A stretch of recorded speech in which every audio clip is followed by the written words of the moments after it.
જય સ્વામિનારાયણ. બ્રહ્મ સ્વરૂપ પ્રમુખ સ્વામી મહારાજ જીવન ચરિત્ર ભાગ 12. હું તો ન રહું કરી વિશ્રામ. તારીખ 6/3ની સવારે વડોદરાની સંપતરાવ કોલોનીમાં આવેલા પિરામલ ડાયગ્નોસ્ટિક સેન્ટરમાં થયેલી સ્વામીશ્રીની શારીરિક તપાસમાં કોઈ જગ્યાએ નાનીશી તડ પણ માલુમ ન પડતા સમગ્ર સત્સંગ રાહતની લાગણી અનુભવી રહ્યો. તેથી ઉઠેલા હરખનો ગુલાલ આજે બોડેલી મુકામે પ્રતિષ્ઠા નિમિત્તે યોજાયેલા યજ્ઞમાં તો વિશેષ રૂપે છવાયો. અહીં આ પંથકના આદિવાસી સત્સંગીઓએ તત્કાલીન BAPSનો સૌથી મોટો મહાયાગ યોજી વિક્રમ સર્જી દીધેલો. તે માટે તૈયાર કરાયેલા યજ્ઞશાળાના 333 કુંડોની ફરતે બેઠેલા 3210 યજમાનોનો પનો પણ વનવાસીથી માંડી વિદેશવાસી સુધી વિસ્તરેલો. આદિવાસી અને અમેરિકાવાસીને એક જ માંડવા તળે એકત્રિત કરી સ્વામીશ્રીએ સાચે જ સમાનતાની સુગંધ ફેલાવી દીધી. એ જ રીતે આજની સાંજે નવજીવન શાળાના પ્રાંગણથી પ્રારંભ પામેલી 1.25 કિલોમીટર લાંબી નગરયાત્રા પણ વાજા વિવિધ પ્રકારના વાજે તેથી ગર્જનાથી ભૂમિ ગાજેની અનુભૂતિ કરાવી રહી. આ શોભાયાત્રાના ભાગરૂપ મૂર્તિઓના કલાત્મક રથ તેમજ ધ્વજધારી, મશાલધારી અને મોટરસાયકલધારી યુવાનોની ત્રિવેણી નગરને પાવન કરતી ચાલી. તેની સાથે વિવિધ પરિધાનમાં શોભતા બાળવૃંદ, કીર્તન ગંગા વહાવતું મહિલા મંડળ, રામઢોલ તથા ખારેકો જેવા પ્રાસેદિક વાદ્યોના ઘેરા નાદ અને તાલમાં સર્જાતા 20-20 ફૂટા ઊંચા માનવ પિરામિડ પણ નગરવાસીઓના આકર્ષણનું કેન્દ્ર બની ગયા.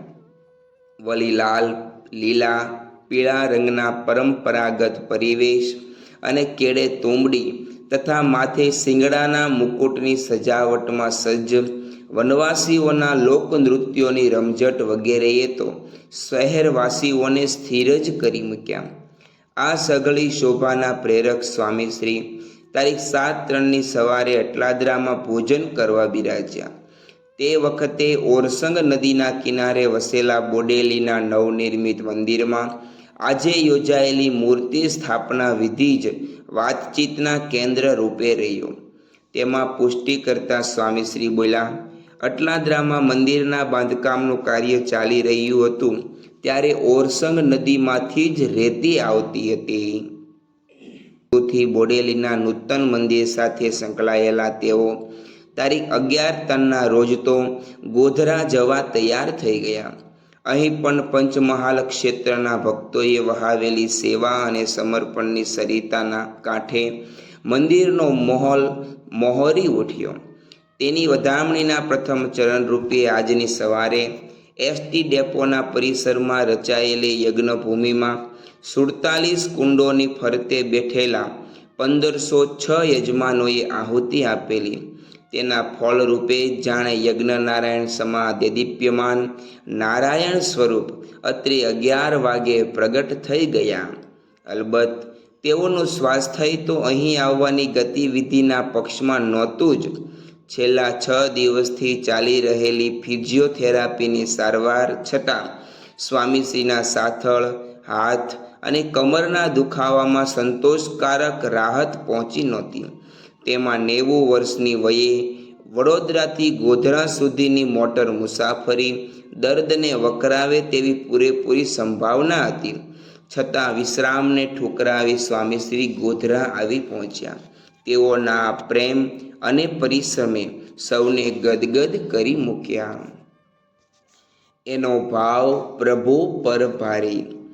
મેસરી નદીના કિનારે વસેલા ગોધરાથી અમદાવાદ જતા રસ્તે રામનગર આવે. ગોધરાના આ પરામાંથી પસાર થતાં જ નજરે ચડતા નવનિર્મિત મંદિરના આંગણે સ્વામીશ્રી પધાર્યા ત્યારે તાપની તીવ્રતા ઘણી હતી. તેથી ગાડીમાંથી ઉતરેલા તેઓને વ્હીલચેરમાં બેસાડી ખુરશી સીધી સંત આશ્રમમાં ભણી જ હકારવામાં આવી. પરંતુ એ સમયે સ્વામીશ્રીએ પરિસરમાં એકત્રિત થયેલા સત્સંગી સમુદાયને લાભ આપવાની ઈચ્છા જણાવતા જ ગતિની દિશા બદલાઈ. સ્વયં તડકો વેઠીને સૌને સાતા પમાડ્યા બાદ જ સ્વામીશ્રી નિજ નિવાસમાં પધાર્યા.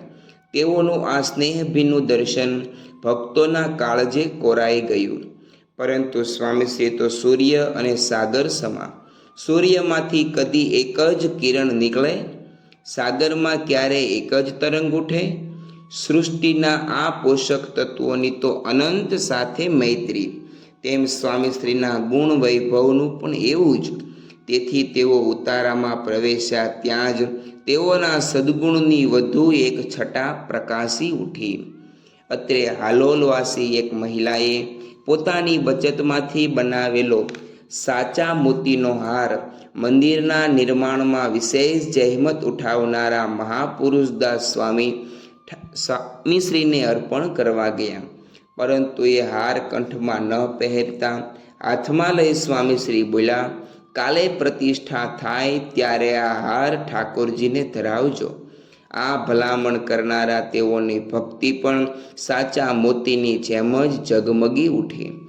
આ જળહળાટથી અંજાયેલા સૌને આજની સાંજે નીકળેલી નગરયાત્રા અભિભૂત કરી ગઈ. એસટી નગરથી આરંભાયેલી આશરે 1.5 કિલોમીટર લાંબી આ શોભાયાત્રાએ સમસ્ત શહેરમાં એકલાસ અને આધ્યાત્મિકતાની આબોહવા સર્જી દીધી. તેની વચ્ચે ગોધરાની ભાગ્યરેખા બની સરકી રહેલી નગરયાત્રા સૌના મન હરતી હતી. તે સમયે સ્વામીશ્રી 4.5 એકરની ભૂમિ પર વિસ્તરેલા મંદિર સંકુલની મુલાકાતે નીકળી પડ્યા. તેથી 13,635 ચોરસ ફૂટનું બાંધકામ અને 10,865 ચોરસ ફૂટનું ઉદ્યાન ધરાવતા પંચશિખરીય પૂર્વમુખી મંદિરમાં દિવ્યતા રેલાઈ રહી. ગોધરાના શિખરબદ્ધ મંદિરમાં મૂર્તિ પ્રતિષ્ઠા. તારીખ 12/3 ફાગણ સુદ સાતમ શનિવારનો દિવસ સ્વામીશ્રીનો એક આગવો પરિચય આપવાનો હતો.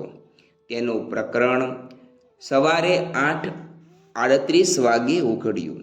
આ સમયે લિફ્ટ દ્વારા મંદિર પર પધારેલા સ્વામીશ્રીએ મધ્યખંડમાં બિરાજમાન મૂર્તિઓ સમક્ષ સ્થાન ગ્રહણ કરતાં જ પ્રતિષ્ઠા વિધિના મંત્રો ગુંજવા લાગ્યા. તેમાં કેવળ વેદ જ નહીં, ભેદ પણ રહેલો. વેદ બોલી રહેલા ભૂદેવો તો ભેદ ખોલી રહેલા વિધિમાં બેઠેલ 550થી વધુ યજમાનો.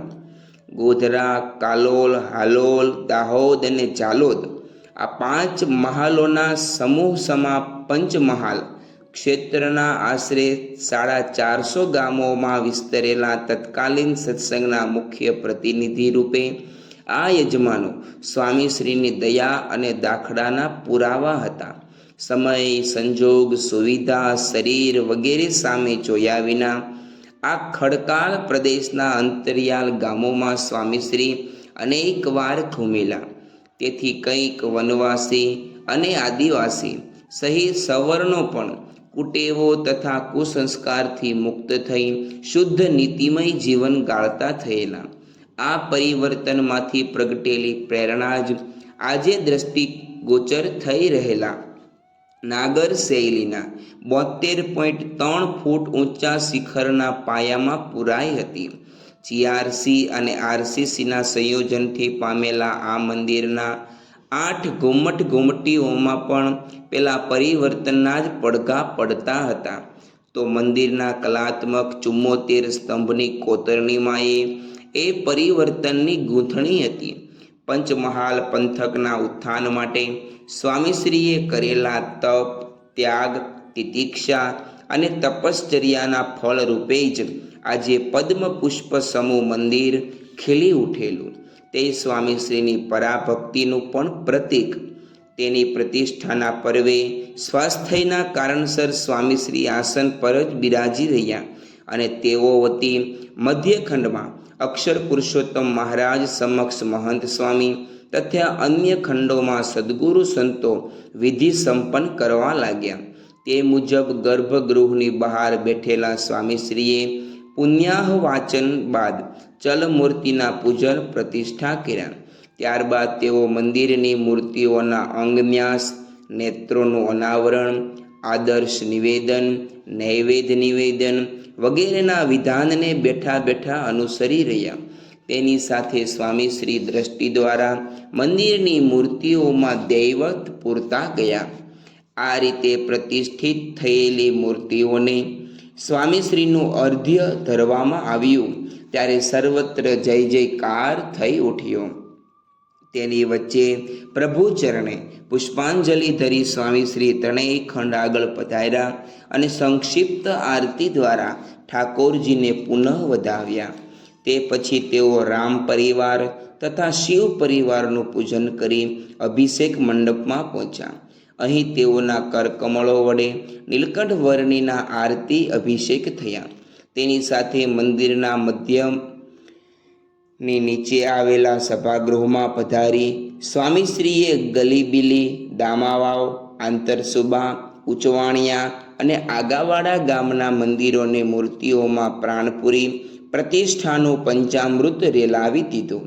તે ઉપરાંત તેઓએ 14 મંદિરોનો ખાતવિધિ પણ સંપન્ન કર્યો. આ સમયે ગગડેલા નગારાના નાદ દ્વારા ઉછળેલો ઉલ્લાસ સ્વામીશ્રી ઉત્સવ સભામાં પધાર્યા ત્યાં પણ વ્યાપી વળ્યો. આ વાતાવરણમાં તેઓએ ઉપસ્થિત 18,000થી વધુ ભાવિકો પર અમૃતધારા વરસાવી દીધી કે આજે આખા ગોધરામાં એક સંપ થયો, એક રુચિ થઈ તો આવું સારું મંદિર થયું છે, તેથી બધાને લાભ થશે, શાંતિ થશે. તો જ્યારે જ્યારે અનુકૂળ હોય ત્યારે જતા આવતા મંદિરના દર્શન કરજો, એનો લાભ લેજો. ભગવાનને પ્રાર્થના કરજો કે આપણું તો સારું થાય પણ બધાનું સારું થાય. બીજાના ભલામાં આપણું ભલું છે, બીજાના સારામાં આપણું સારું છે. બીજાને દુઃખ આપીશું તો આપણને દુઃખ આવવાનું જ છે. આ બધી નીતિ અને પ્રામાણિકતાના શબ્દો ધારીને આપણો વ્યવહાર ચાલે એ માટે ભગવાન સ્વામિનારાયણને પ્રાર્થના છે. આ ગામમાં કોઈ દાડો કોઈ જાતનો કુસંગ વધે નહીં. ગમે તે જ્ઞાતિ જાતિના હોય પણ બધા સંપીને રહે એ મહારાજને પ્રાર્થના. આ આશીર્વાદ પાઠવી સ્વામીશ્રી મંચ પર બેઠેલા સાંસદ, ધારાસભ્ય, કલેક્ટર, નગર પ્રમુખ વગેરે મહાનુભાવોને મળી સીધા જ બોડેલી ભણી પ્રસ્થાન કરી ગયા. બોડેલીના શિખરબદ્ધ મંદિરમાં મૂર્તિ પ્રતિષ્ઠા. ગોધરાથી બોડેલી તરફ ગતિશીલ થયેલી સ્વામીશ્રીની ગાડીના પૈડા તળે ન કેવલ રસ્તો જ પરંતુ સ્વામીશ્રીનો બપોરનો આરામ પણ કચવાઈ રહેલો. હા, બોડેલી ક્ષેત્રના બોડાણા જેવા ભક્તોએ તૈયાર કરેલા મંદિરને ચેતનવંતું કરવા સ્વામીશ્રી સૂર્યને માથે લઈ જઈ રહેલા, પરંતુ તેઓના ભીડા વેગીલા વિચરણની સાથે તાલ મિલાવવામાં મોટરના મિજાગરા પણ ઢીલા ડફ થઈ જતા ગાડી અધ વચ્ચે જ ફસડાઈ ગઈ. જીવંત તો શું, જળ પણ થાકીને ઊભું રહે એવી હતી સ્વામીશ્રીની પરિભ્રમણ લીલા. એને આગળ વધારતા તેઓ ખોટકાયેલા વાહનમાંથી ઉતરી બીજી ગાડી દ્વારા બપોરે 2 વાગે બોડેલી પહોંચ્યા ત્યારે અહીં નિર્માણ પામેલું કલામંડિત મંદિર પુલકિત થઈ ઉઠ્યું. પાવી જેતપુર તાલુકાના ચાચક ગામની સીમમાં ખડું થયેલું આ પિત્તવરનું મંદિર ઓરસંગ નદીના કાંઠે છવાયેલી હરિયાળીમાં સૂર્યમુખી સમૂહ શોભી રહેલું 12 એકરની ભૂમિ પર પથરાયેલા મંદિર પરિસરનું કેન્દ્રબિંદુ બનેલા આ મંદિરનું પરિમાણ 168 બાય 90 બાય 67 ફૂટનું, તેના 42,000 ઘનફૂટ પથ્થરમાં કોતરાયેલી કળા સૌને અચરજ પમાડે તેવી બનેલી. જેસલમેરના અડાડા અને પિથલા પથ્થરોમાંથી કંડારાયેલા 5 ઉત્તુંગ શિખર, 2 પ્રાસાદપુત્ર શિખર, એક વિશાળ ઘુમ્મટ સહિત 20 ઘુમટીઓ, ગુરુ શિખરોના 4 સામરણ, 30 છત, 122 સ્તંભ, 133 તોરણો વગેરે સ્થાપત્યનું સંયોજન પણ મંત્રમુગ્ધ કરે તેવું હતું. તેની સાથે ઉત્તર મુખે શોભતા આ ધજાળા ગામના કુમટ તળે ફર્શ પર રચાયેલો આરસનો ગાલીચો બેનમૂન ભાસતો હતો. વળી શ્રીજી લીલા અને શાસ્ત્રોના મર્મને વર્ણવતા કોતરણી યુક્ત કથાસન તથા નગારાના ગડગડાટ તેમજ આરતીના જળહળાટથી યાત્રિકોને વધાવતા ગવાક્ષમાં ઊભેલા ગજરાજોની ગોઠવણી પણ ધ્યાનાકર્ષક પુરવાર થઈ રહેલી. આ ઉપરાંત છત, સ્તંભ, કુમટ અને પ્રદક્ષિણામાં સર્જાયેલી કમનીય શિલ્પ સૃષ્ટિ વગેરેની નકશીએ એકમેકની સ્પર્ધામાં ઉતરી હોય એવી જણાતી હતી. આવા આ મંદિરને ઊભું કરવા અહીંના 165 ગામોમાં વિસ્તરેલા તત્કાલીન સત્સંગ સાથે સંલગ્ન હજારો બાઈ ભક્તોએ પોતાના પરિશ્રમની પાટો પાયામાં મૂકેલી. આ સત્સંગીઓએ આર્થિક સ્થિતિ નબળી હોવા છતાં સામગ્રીથી માંડી સુવર્ણ સુધીના દાનની સરિતાઓ વહેવડાવેલી. આ મંદિર માટે સ્વામીશ્રીએ ઉચ્ચારેલું વિધાન, ટીટોડીએ દરિયો પૂર્યો એમ મંદિર પૂરું થઈ જશે, એ અત્યારે સંપૂર્ણ સત્ય સાબિત થયેલું. હરિભક્તોની આ સેવા શ્રદ્ધા સાથે મંદિર નિર્માણમાં દિવ્ય સ્વરૂપદાસ સ્વામી, પરમનયનદાસ સ્વામી વગેરે સંતોનો પુરુષાર્થ અથાક રહેતો.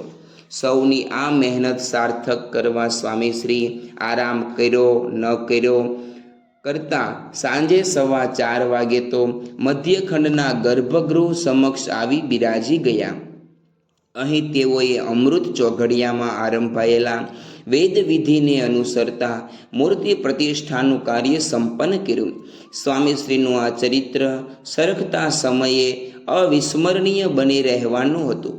કારણ કે જે તે મંદિરના પરિસરમાં પધારી તેઓએ પ્રતિષ્ઠિત કરેલા મંદિરોની પરંપરામાં આ મંદિર ભારત ખાતે છેલ્લું બની રહ્યું.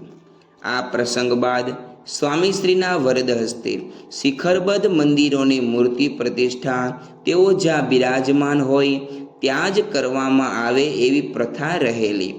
આ રીતે સ્વામીશ્રી દ્વારા પ્રતિષ્ઠિત મૂર્તિઓ સદ્ગુરુ સંતો દ્વારા તે મંદિરોમાં સ્થપાતી. આમ એક ઐતિહાસિક ક્ષણના ઓવારે ઊભા રહી સ્વામીશ્રીએ આજે પ્રતિષ્ઠિત થયેલા અક્ષર પુરુષોત્તમ મહારાજને આરતીનું અર્ધ્ય ધર્યું. તે પછી તેઓએ અન્ય 2 ખંડોમાં બિરાજેલા ઘનશ્યામ મહારાજ અને હરિકૃષ્ણ મહારાજના સ્વરૂપો સહિત દેવો અવતારોને વધાવ્યા. ત્યારબાદ અભિષેક મંડપ તરફ જતા સ્વામીશ્રીએ કુક્ષી અને ભરથી ગામોના મંદિરોમાં બિરાજનારી પ્રતિમાઓનો પણ પૂજન વિધિ કર્યો. અંતે ગુરુ પરંપરાની મૂર્તિઓ પર પુષ્પો પધરાવી તેઓ અભિષેક મંડપમાં આવી પહોંચ્યા.